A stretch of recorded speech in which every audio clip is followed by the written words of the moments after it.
শুভ দুপুর বন্ধুরা, প্রত্যেক দিনের মতো রান্নাবাড়ির দিকে চলে আসছি। দেখো কি রান্না হচ্ছে।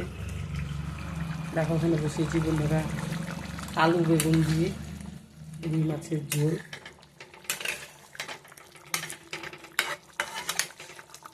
ফুটতেছে, ফুটুক আর একটু, আলুটা একটু সিদ্ধ হবে, হইলেই নামাবো।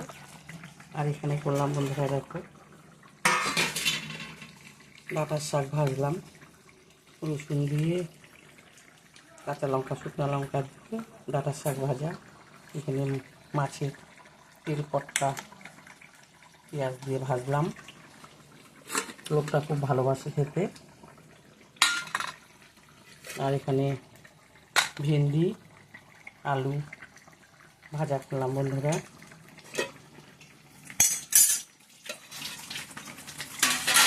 আর এখানে করলাম মুসুরির ডাল, সঙ্গে আলু সিদ্ধ দিয়ে দিচ্ছি। আমার ছেলে মাছ খায় না, সেই কারণে মুসুরির ডাল করলাম। আজকে একটু অন্যরকমভাবেই করলাম বন্ধুরা। তেজপাতা রসুন পেঁয়াজ শুকনো লঙ্কা সাদা জিরা ফোড়ন দিয়ে ডাল করলাম। একটু অন্যরকম টাইপের করলাম ডালটা। আমার ছেলে আবার এই ডালটা খুব ভালোবাসে, এটা ফোড়ন দিলে। আজকে এইভাবেই করলাম। দেখো সবাই ভালো থেকো, সুস্থ থেকো বন্ধুরা।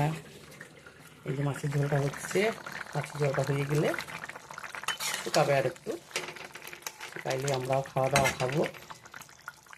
তোমরাও সবাই খাওয়া দাওয়া খাও। সবাই ভালো থেকো, সুস্থ থেকো।